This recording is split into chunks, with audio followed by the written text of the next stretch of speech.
Γεια σας και πάλι, ακόμη ένα βίντεο της σειράς στο Ισλάμ στην ελληνική γλώσσα. In case you do not speak Greek, there are English subtitles. Please activate them. Και σήμερα θα μιλήσουμε για τα Χριστούγεννα. Δεν ξέρω αν ακούγεται στην κάμερα. Λοιπόν, ήθελα να έχω και ένα φαντεζή σκάρφ να βάλω, έτσι κάτι κόκκινο, κάτι πράσινο, αλλά δεν έχω. Μήπως έχω? Όχι, δεν έχω. Λοιπόν, το θέμα μας σήμερα. Χριστούγεννα και κατά πόσο τα γιορτάζουμε, κατά πόσο, οι μουσουλμάνοι, κατά πόσο ευχόμαστε στους γείτονες, συγγενείς, οικογένεια, οι περισσότεροι από εμάς που είμαστε converts, οι οικογένειές μας, οι φίλοι μας, οι συγγενείς μας, εξακολουθούν να γιορτάζουν Χριστούγεννα. Είναι χριστιανοί. Κατά πόσο λοιπόν τα γιορτάζουμε, κατά πόσο επιτρέπεται, κατά πόσο είναι αμαρτία και δεν συμμαζεύεται. Αυτό το βίντεο θα είναι πάρα πολύ χρήσιμο και για τους Έλληνες, αλλά και για όλους όσους ζουν σε μη μουσουλμανικές χώρες. Και η ιδέα για να το φτιάξω ξεκίνησε από ένα group στο Facebook, όχι ελληνικό group, στο οποίο μια μητέρα εξέφραζε τον προβληματισμό της σχετικά με το τι να κάνει, πώς να πει στο παιδί της ότι ο Άγιος Βασίλης δεν υπάρχει, τι θα γίνει με τα δώρα. Την προηγούμενη χρονιά δεν είχε αγοράσει δώρο στο παιδί της σε ένα κοριτσάκι και το κοριτσάκι ήταν στεναχωρημένο και όλα αυτά. Πάμε λοιπόν να ξετυλίξουμε λίγο αυτό το κουβάρι το πολύ μπλεγμένο. Να γιορτάζουμε, πάμε στο να γιορτάζουμε, πάμε στο να ευχόμαστε. Να ευχόμαστε ή να μην ευχόμαστε. Μάλλον όχι, πάμε στο να γιορτάζουμε, γιατί αυτό θα ξεδιαλύνει τα πράγματα. Πρώτα απ' όλα, τα Χριστούγεννα θεωρητικά, σύμφωνα με το χριστιανισμό, είναι η ημέρα την οποία έχουν συμφωνήσει οι πατέρες της Εκκλησίας να γιορτάζεται η ημέρα των γενεθλίων του Ιησού Χριστού. Στην πραγματικότητα όλοι ξέρουμε ότι κατά πάσα πιθανότητα ο Ιησούς δεν γεννήθηκε Δεκέμβρη. Αν είχε γεννηθεί Δεκέμβρη δεν θα μπορούσαν να ταξιδεύουν στη Μέση Ανατολή όπως η Παναγία ταξίδευε με τον Ιωσήφ. Δεν θα ήταν βοσκοί οι οποίοι κοιμούνταν στα λιβάδια. Μέσα στη βίβλο υπάρχει αυτή η αναφορά ότι οι βοσκοί κοιμόταν στα λιβάδια και είδανε το αστέρι. Αν τα πάρουμε αυτά κυριολεκτικά, μάλλον δεν γεννήθηκε 25 του Δεκέμβρη ο Ιησούς. Απλά επί Ρωμαιοκρατίας, επειδή ήδη υπήρχε ένας εορτασμός 25 του Δεκέμβρη, όταν ο χριστιανισμός άρχισε να γίνεται δυνατός σαν θρησκεία, κάνανε adjustment. Άρα, ένα κομμάτι είναι αυτό. Το δεύτερο κομμάτι είναι το κατά πόσο στο Ισλάμ ο Ιησούς είναι αξιοσέβαστο πρόσωπο. Και είναι. Στο Κοράνι μέσα αναφέρεται ο Ιησούς ξεκάθαρα. Ο Θεός μας έχει πει ότι χρήσιμα πράγματα ήρθαν από τον Ιησού, από αυτόν που ονομάζεται Ιησούς. Η βασική διαφορά χριστιανών και μουσουλμάνων όσον αφορά τον Ιησού Χριστό είναι ότι οι μουσουλμάνοι θεωρούμε ότι ήταν ένας θνητός άνθρωπος, ο οποίος ήταν προφήτης, ήταν στην υπηρεσία του Θεού, του ίδιου Θεού, του Αλλάχ. Έτσι, Αλλάχ στα αραβικά, Θεός στα ελληνικά, God στην αγγλική γλώσσα. Τον σεβόμαστε πάρα πολύ, τη μητέρα του, την Παναγία, τη σεβόμαστε πάρα πολύ. Μαριάμ υπάρχει, σας έχω πει σε άλλο βίντεο, ότι υπάρχει ολόκληρη σούρα, ολόκληρο chapter, ολόκληρο κεφάλαιο μέσα στο Κοράνι, αφιερωμένο στην Παναγία.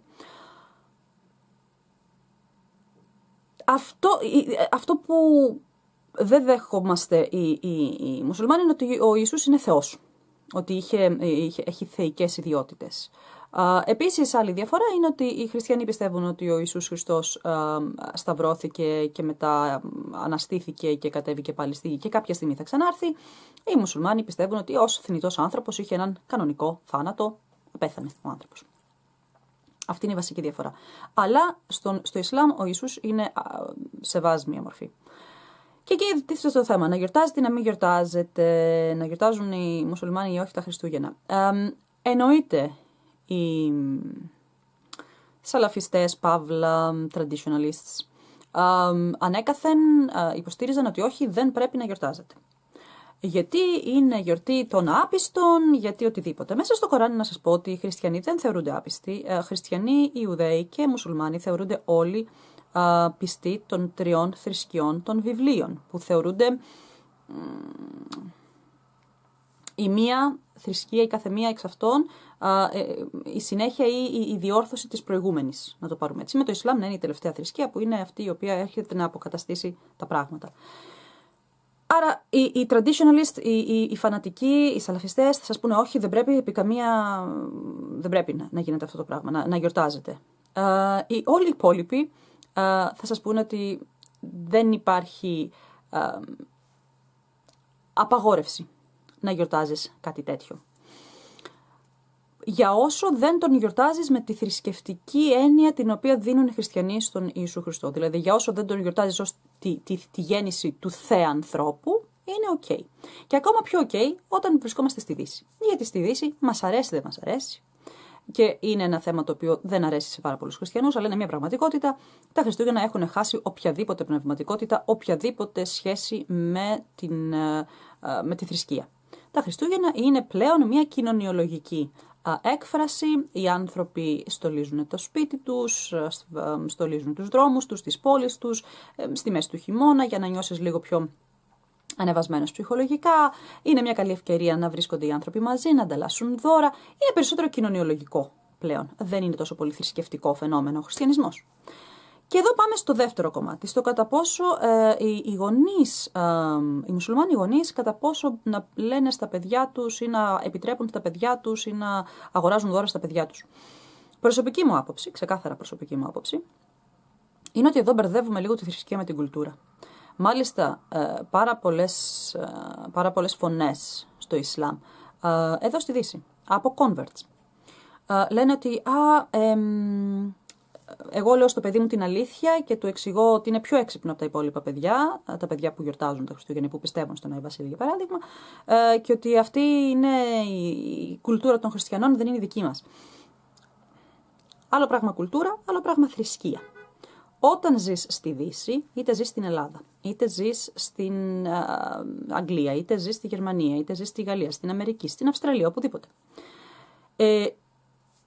Και έχεις ένα παιδί το οποίο γεννήθηκε σε αυτή τη χώρα και μεγαλώνει σε αυτή τη χώρα, η κουλτούρα του είναι η κουλτούρα της χώρας στην οποία γεννήθηκε και μεγαλώνει. Η θρησκεία του είναι κάτι το οποίο στο σπίτι μέσα μαθαίνει, ειδικεύεται σε αυτό και το πράττει. Αλλά άλλο πράγμα η θρησκεία και άλλο πράγμα η κουλτούρα. Και όταν μπερδεύονται αυτά τα δύο, εκεί υπάρχει μεγάλο πρόβλημα. Εκεί, για παράδειγμα, οφείλεται το πρόβλημα, το οποίο θα το συζητήσω εκτενέστερα αργότερα, και είναι μια κάρτα την οποία πετάνε πάρα πολύ εύκολα οι Ισλαμοφοβικοί, του στυλ ότι πες μας τώρα για την κλιτεριδοκτομή. Πώς το Ισλάμ είναι καλό αφού επιτρέπει την κλιτεριδοκτομή. Λατρεμένοι και λατρεμένες, το Ισλάμ δεν έχει πει πουθενά τίποτα για την κλιτεριδοκτομή. Πουθενά. Και γι' αυτό, ας πούμε, στην Σαουδική Αραβία δεν γίνεται αυτό, δεν υπάρχει αυτό το φαινόμενο σε όλη την Μέση Ανατολή. Όπως κοιτάς στο χάρτη δεξιά. Είναι πάρα πολύ συχνό φαινόμενο, για παράδειγμα, στην Αίγυπτο, στο Σουδάν, στις αφρικανικές χώρες. Γιατί ήταν στοιχείο της κουλτούρας της Αφρικής, το οποίο πέρασε μέσα στο Ισλάμ και πλέον οι σημερινές γενιές θεωρούν ότι είναι μέσα στο Ισλάμ, αλλά δεν είναι μέσα στο Ισλάμ. Άρα μην μπερδεύουμε κουλτούρα και θρησκεία. Και αυτό είναι το μεγαλύτερο πρόβλημα σε όλες τις θρησκείες, αλλά και στο Ισλάμ στις μέρες μας. Ότι η κουλτούρα και η θρησκεία έχουν γίνει ένα και μετά έχουμε χάσει την μπάλα. Άρα, η κουλτούρα του παιδιού σου, για όσο αποφασίζεις να το μεγεννήσεις και να το μεγαλώσεις στη Δύση, είναι η κουλτούρα της χώρας στην οποία μεγαλώνει. Η θρησκεία του είναι η θρησκεία της οικογένειας. Για όσο το παιδί το θέλει, έτσι. Γιατί αν μπει στην εφηβεία, εάν μεγαλώσει και αποφασίσει ότι δεν μου αρέσει αυτή η θρησκεία, είναι δικός του λογαριασμός, δικό του καπέλο. Άρα, από τη στιγμή που είναι κοινωνιολογικό φαινόμενο πλέον, τα Χριστούγεννα είναι κοινωνιολογικό φαινόμενο, δεν έχουν πλέον θρησκευτική χρειά. Και για όσο ένας μουσουλμάνος μπορεί να απολαύσει τις γιορτινές μέρες, να μην νιώθει αποκομμένος, ειδικά τα παιδιά. Εάν στο παιδί σου πεις όχι, δεν θα πάρεις δώρο για τα Χριστούγεννα, ή όχι, εμείς δεν θα στολίσουμε δέντρο, ή όχι, στο πάρτι του σχολείου, ξέρω εγώ, εκεί όταν στολίζουν στο σχολείο δεντράκι, δεν θα πάρεις μέρος εσύ γιατί δεν το επιτρέπει η θρησκεία σου. Αυτόματα, ψυχολογικά, το βλάπτεις το παιδί σου. Το αποκόπτεις, το κάνεις να νιώθει διαφορετικό, κάτι άλλο. Και είτε θα του φουσκώσεις το εγώ του με το εμείς είμαστε καλύτεροι, εμείς είμαστε πιο έξυπνοι, που είναι λάθος. Γιατί δεν είμαστε καλύτεροι, δεν είμαστε πιο έξυπνοι. Ο κάθε άνθρωπος έχει δικές του ικανότητες. Και αυτό είναι ένα άλλο μεγάλο λάθος στο Ισλάμ. όπου μεγαλώνουν, ειδικά στους ανθρώπους οι οποίοι είναι στη Δύση, μεγαλώνουν τα παιδιά τους και ιδιαίτερα τους γιους. Με αυτή τη λογική ότι εσύ είσαι καλύτερος, είσαι πιο έξυπνος, εσύ είσαι. Και όταν το παιδί μπαίνει στην νεανική του ζωή και βγαίνει στον έξω κόσμο και βλέπει ότι στο σχολείο δεν τα πηγαίνει καλύτερα. Δεν είναι πιο έξυπνος από τους συμμαθητές του. Στη ζωή, στη δουλειά, δεν μπορεί να βρει καλύτερες δουλειές. Δεν είναι πιο έξυπνος. Αυτό το έχει βλάψει ήδη ο γονιός που το έχει μεγαλώσει με την ιστορία. Εσύ είσαι καλύτερος από τους άλλους. Γιατί οι άλλοι είναι χριστιανοί. Δεν υπάρχει αυτό. Άρα, για όσο εορτάζετε ή αφήνετε τα παιδιά σας ή εσείς οι ίδιοι παίρνετε μέρος σε κοινωνικές εκδηλώσεις, χωρίς όμως απαραίτητα το θρησκευτικό στοιχείο, χωρίς να πιστεύετε ότι ο Ιησούς ήταν Θεός. Είναι απόλυτα ok. Και αυτό μας οδηγεί στο κατά πόσο να ευχόμαστε στον άλλο. Γιατί μπορεί εσύ να μην θες να στολίσεις δεντράκι. Να βαριέσαι, να έχεις άλλα πράγματα να κάνεις. Ή να μην θες να μην έχεις οικογένεια με την οποία θα θες να μαζευτείς, να έχετε ένα τραπέζι μαζί ή να τους δεις ή οτιδήποτε. Το κατά πόσο να εύχεσαι στους γειτόνους σου ή στους φίλους σου ή στους συγγενείς σου. Και πάλι, οι απολυταρχικές σέκτες θα σου πούνε όχι καθόλου τίποτα. Υπάρχουν σέκτες που σου λένε ότι αν αλλάξεις και γίνεσαι μουσουλμάνος ή μουσουλμάνα, πρέπει να μην ξαναμιλήσεις στην οικογένειά σου που έχουν μείνει χριστιανοί, που είναι άκρον. Είναι απόλυτα, αν όχι επιτρεπτό, συστήνεται. Να είσαι καλός προς τους γύρους σου, να είσαι καλός προς τους γειτονές σου. Όπως εμείς θέλουμε ή αισθανόμαστε πολύ όμορφα όταν στο Αΐντ οι γειτονές μας εύχονται καλό Αΐντ ή όταν στο Ραμαζάνι μας σέβονται και δεν κάθονται να τρώνε μπροστά μας ή δεν πίνουν νερό μπροστά μας, γιατί καταλαβαίνουν ότι πεινάμε ή διψάμε. Όταν μας τιμούν με αυτόν τον τρόπο, τότε φανταστείτε. Αυτό πρέπει να το αποδώσεις. Να τιμήσεις και εσύ τον άλλο και να σεβαστείς τη δική του θρησκεία. Στο Κοράνι δεν λέει τους χριστιανούς να τους πετροβολάτε, ξέρω εγώ, ή να μην κάνετε παρέα μαζί τους. Λέει ότι εγώ έχω τη δική μου θρησκεία, εσύ έχεις τη δική σου θρησκεία. Ο καθένας το δικό του. Υπάρχουν χαντίθ τα οποία μιλάνε για το πώς ο προφήτης ο ίδιος, πίστη απόνχη, είχε ένας από τους πιο κοντινούς του φίλους, ήταν ένας χριστιανός μοναχός. Για το πώς είχε έναν Ιουδαίο γείτονα, ο οποίος άφηνε τα σκουπίδια του έξω από την πόρτα του προφήτη και κάποια στιγμή σταμάτησε να τα αφήνει, ο προφήτης τα μάζευε, τα πέταγε. Και κάποια στιγμή, μια μέρα ο προφήτης δεν βρήκε τα σκουπίδια μπροστά στο σπίτι του και πήγε και χτύπησε την πόρτα του Ιουδαίου γειτόνου και να τον ρωτήσει αν είναι καλά, τι του συμβαίνει.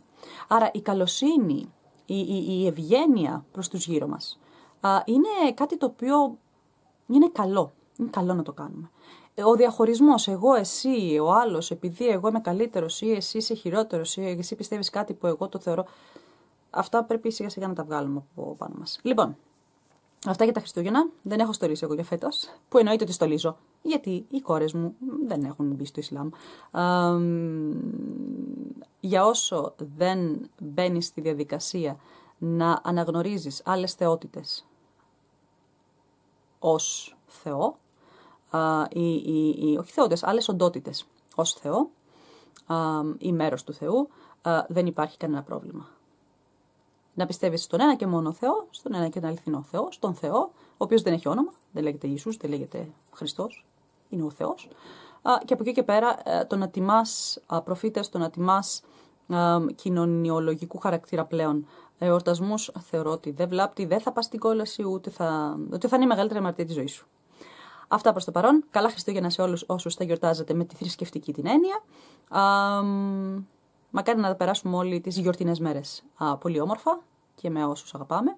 Και εάν είστε μουσουλμάνοι και δεν θέλετε να δώσετε δώρο στα παιδιά σας τα Χριστούγεννα για να αποφύγετε το θρησκευτικό connotation, να τα δίνετε τα δώρα την πρωτοχρονιά.